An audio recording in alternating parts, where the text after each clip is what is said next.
Hey Giants fans, welcome back to Giants Latest. This football team is 0-3, and the season is probably over, and it is September 22nd. So we're going to recap the game today. Tomorrow, we're going to talk a little bit more about, the game and where we go from here. And Wednesday, then we're going to flip the page and we're going to talk about the Chargers, because that's right. On Sunday, we take on the 3-0 Chargers. Can't wait to be back at MetLife for that one, because I'm sure it's going to turn out just as great as last night's game. So, yes, I was at the game. And,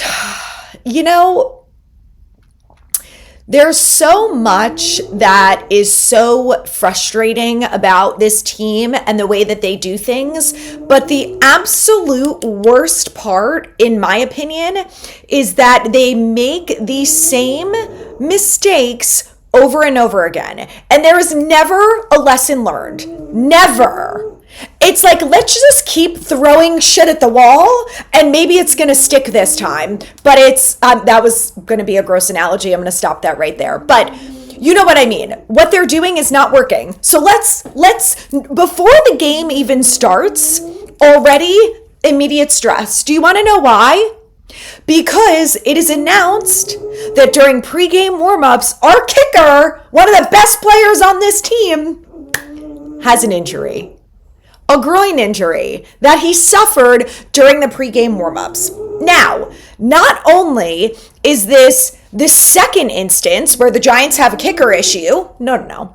It is the second instance where they also have had a player get a groin injury, a special teams player no less, during pregame warmups. Now, the only difference is that when this happened to Gunnar Olszewski last year, he missed the entire season. So that's the only difference here. Graham Gano at least was able to figure it out and come in for one measly kick, which didn't help us at the end of the day, because our offense doesn't know how to move the ball. Or they can move the ball, but when they get to the red zone, no one's ever played football in their life and they have no idea what they're doing, including the head coach, the offensive coordinator, and every single player on the team except for maybe Cameron Scadaboo. He is the only one, and Andrew Thomas, that I will take out of this. Malik Neighbors, I have no problems with him. The fact that he's not targeted is a whole separate issue. I cannot with this football team. It's the same mistakes over and over. Like, we're just never going to learn. I understand you can't always be prepared for injuries, right? I get that. I do. And there's only a certain amount of players that you're allowed to make active. I get that. But the problem that I have with the Graham Gano situation is he's 37 years old, like our quarterback that they're running design runs in the red zone with. Our 37-year-old quarterback is not a great runner, but the whole summer, Graham is coming off this injury that he dealt with last year and missed a lot of games with. And there's no competition. It's Graham Gano is our guy, and he kicked, I was at 10 training camp practices. I saw him maybe kick 3 field goals. And you know what's funny is, I don't know if you guys saw this video from Eli Manning. He was recently on a podcast, and he was asked, about one of his pranks, if any of them went wrong. And he said that he ended up doing a prank on a special teamer, and he was I learned the hard way that the special teamers have all the time in the world. They don't go to meetings. They don't practice like we do. They're not doing 2-a-days, nothing. And he's like, I mess with the wrong guys. I learned my lesson, and you don't mess with the special teamers. And I'm thinking this, right? I'm tying it all together, that Graham Gano has kicked maybe 3 field goals during the 10 practices that I've been at. So maybe throughout the summer, he kicked 10. And I don't even remember if he did any during preseason. If he did, I think it was 1, maybe 2. Great. And then he's dealt with so many injury issues, so many over the years. And I'm just thinking about this whole scenario, and then I'm thinking about the Eli Manning clip in the back of my head that happened a week or 2 ago. And I'm just like, what are we doing? What are we doing? The thing that is abundantly clear to me out of this entire situation, which was also clear to me in January, which is why I wanted everyone fired, is that no one has any idea what the hell they're doing. It's like they've never coached, they've never been in this situation before, they don't know how to call plays, they don't know how to put their players in the best situation to succeed, they don't know how to target their best player on offense. Andrew Thomas is only allowed a certain amount of snaps, but Dexter Lawrence, who's coming back from an injury, is good to go, and he's ready to play every snap, even though he doesn't look like himself.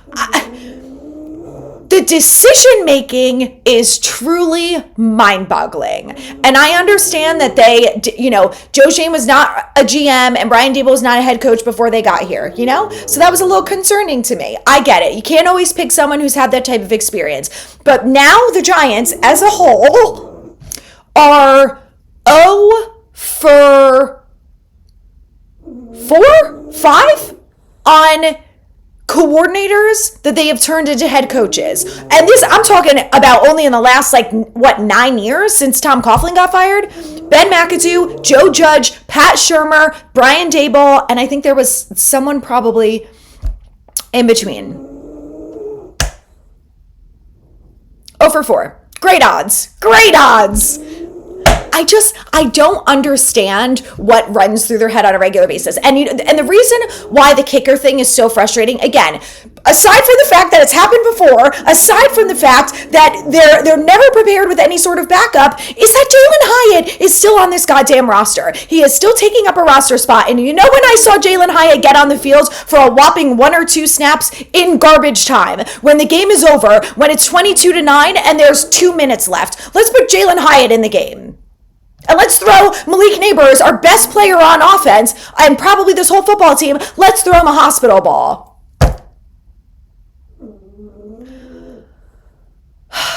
And we didn't even talk about Tyrone Tracy. Let's talk about Tyrone Tracy while we're at it, while we're talking about the injuries. Look, I understand injuries are part of this game, okay? It's going to happen. But I'm going to tie it back to my roster mismanagement, because this is the number one problem that is it causes more issues for this team. I'm like, get out of your own way. You're literally, the door is closed and you're trying to walk through it. What? Open it. Figure it out. Do something different. I think the NFL is going to have to get involved, because this is so out of control that the Giants also can't, the ownership, the whole thing is an absolute cluster. The fact that they can't figure out how to hire people who know how to do their job. They have to step in like they did back when they hired a Corsi. Someone has to get involved, because this is a problem. But Tyrone Tracy, okay? They signed Devin Singletary to a 3-year deal. I think it was $26 million or something. Maybe it was less. No, it's definitely less than that. I'm thinking of his number, 26. It was a long night, you guys. I got home at 1:30 this morning. They signed Singletary, okay? And then now we have Tracy and Scat, who dual-headed monster. We barely see Singletary, right? When we're seeing more of Scat and Tracy. Tracy gets injured, so we get forced to see Singletary, who, all things considered, is fine. I don't really have a problem with him. I have a problem with his contract and the fact that in my opinion, it should be Turbo out there. So leads me back to this, right? Is that Gunnar was dealing with a back injury earlier this week. He's cleared, good to go. You have other players on special teams. On the practice squad that can play special teams. So just think about this for a second, okay? They could have, instead of playing Jalen Hyatt, or honestly Bill Collins at this point, who gets 2 snaps when Darius Slayton takes a breather on the sideline and then doesn't have any targets, but good use of our time and roster personnel. So instead of that, they could have elevated Turbo, who good on special teams, but not only that, he's great in the screen game. Saw this. We've seen this multiple times through Turbo. During preseason, which I know preseason doesn't matter, but he had great experience with it then, and he also did it last year during the regular season when he was active on this football team. Capable of managing the screen game successfully. But no, let's not do that. Let's also not elevate Amir Smith-Marset, who could have gotten snaps, maybe if you wanted to try something different, because Wan'Dale Robinson had 1 target the whole game. Let's just not, no one is allowed competition. No one. Which if we're talking about Malik Neighbors or Dexter Lawrence or Brian Burns, I don't care. They don't need competition. You know who needs competition? Probably everyone else on this football team. I don't understand the decisions. And look, at the end of the day, they played a shitty game, and that is why they lost. They didn't lose because they messed up the kicker situation for the second time in a row. They didn't lose because Gunner didn't return any kicks or punts for touchdowns, where like maybe Amir Marset could have. They didn't lose because Tyrone Tracy got injured and they had to put in Singletary. They lost because they have a god-awful coaching staff that has no idea what the absolute hell they are doing, and like they don't know how to play football. But I want to talk about Andrew Thomas because there were like maybe 3 things that went well in this game, and one of them is Andrew Thomas. One of the things that I was concerned about, and I kind of was like back and forth on this a little bit, is Andrew Thomas being back in the game really going to help the interior offensive line? The interior offensive line was absolutely atrocious week 1. They were okay against the Cowboys, but not great. We still couldn't run the ball. Andrew Thomas comes in, and there's your evidence. That's all the proof that you need. Take it to court. That Andrew Thomas comes in, and this interior offensive line all of a sudden knows how to run block again. They ran for 130 yards. 130, which is almost double what they've done every single game, if not more than that, the first 2 games. So Andrew Thomas does make so much of a difference. And it's honestly hard to comprehend, right? That this one player who's on the outside makes the interior offensive line functional. And we saw a scat take off on some good runs. Tyrone Tracy was looking great before he got injured. Even Devin Singletary was able to run the ball a little bit, okay? We had some success there because of Andrew Thomas. But Andrew Thomas is on a plan, and he's only allowed 25 snaps. So here we go with the mismanagement. Okay, again, okay? Andrew Thomas is allowed 25 snaps in this game. Okay. Andrew Thomas, those 20, they actually ended up playing him 28. The 28 snaps were done. That was enough done before the first half as they're driving the ball down the field. Let's not put Andrew Thomas, God forbid we put him in for 4 more snaps, he's going to crumble and die. Like, if you knew he only had a certain amount of snaps, why didn't you allocate that into certain situations, i.e. the red zone? Because this team sucks in the red zone. Forever under Brian Daboll, under this offensive genius and the play callers and his scheme and blah, blah, blah. Oh, but Daniel Jones was the problem this whole time and the offensive line, blah, blah, blah. Everything's the problem. Maybe it's the coach. Maybe. Just a thought. Just an idea. It is truly mind-boggling. And Andrew Thomas played great.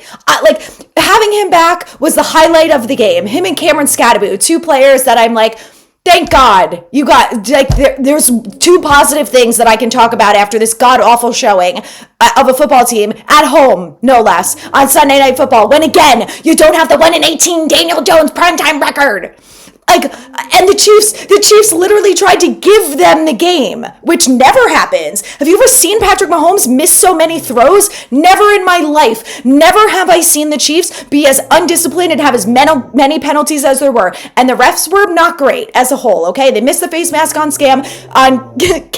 They missed, a false start. Like, okay, whatever. The refs are part of the problem. We all know this. But still, and they still couldn't score a touchdown, and they couldn't think like, okay, well, we only have 25 snaps for Andrew Thomas. We want to get him into a little bit of a rhythm, but maybe if he's only going to play a certain amount of snaps, we should use him when it matters because he's our best player on the offensive side of the ball, which we've all seen. The interior offensive line can't run block when Andrew Thomas is on the field. Everyone else doesn't know how to play football when Andrew Thomas isn't on the field. Roster mismanagement. Cluster. So anyway, there were a couple highs. They came out of this game. Discussed them already. Marcus Bowe, I thought for the most part, looked great. Look, when you're going against Chris Jones and Karlaftis, you're going to get schooled a couple times, especially in your first time out there going against them. Yeah, welcome to the NFL moment. Am I worried about it? Not at all. Very confident in Marcus Bowe. I think he's going to be fine. Not worried about him. The offensive line as a whole, like I said, capable of run blocking. Did a great job. Pass blocking? Problem? Don't know why. Don't know why that was a huge issue all of a sudden. Probably because it's Spagnuolo and the Chiefs defense versus the Cowboys. But I'm like, I don't know, guys. I have so many issues with this team, which obviously, clearly, don't we all? We do. And it's really disappointing. The biggest thing is that this is not the Super Bowl Chiefs that we're talking about. That was a game that they could have won. And it comes down to bad roster management, which is a common theme with this front office. It comes down to not putting players in a position to succeed. Shane Bowen in the defense, although I will say I was glad that he played, like the zone he played, they were not so far off the ball. Great. I saw a lot more Abdul Carter, which I loved. And look, he wasn't an edge rusher every snap. I know that's what everyone wants him to be. I don't care. I just want Abdul Carter on the field. And I was happy that I saw more of him last night. I was happy that Brian Burns is 110% every single snap. The guy gets hit in the knee, funny, and he's down, and I'm like, oh my God, the game's over if Brian Burns is out. Like, it's kind of already over, but Brian Burns comes back in, ready to go, doesn't care that they're losing, doesn't care that it's towards the end of the game, doesn't give up. Meanwhile, you've got other players who just seem like they don't care. And it's week 3, you guys. It's week 3. And I'm watching Malik Neighbors, and I'm just like, I can't help but feel that he's going to demand a trade if they don't do something different. And you know what? I don't blame him. I don't. If Dexter Lawrence does it, I don't blame him. I don't. How could I blame them? This team is a mess. The coaching staff has no idea what they're doing, and it is abundantly clear day in and day out. Maybe that's what we'll talk about tomorrow. We'll get more into the coaching. I also want to talk a little bit about stats. So come back tomorrow, and we'll talk about that.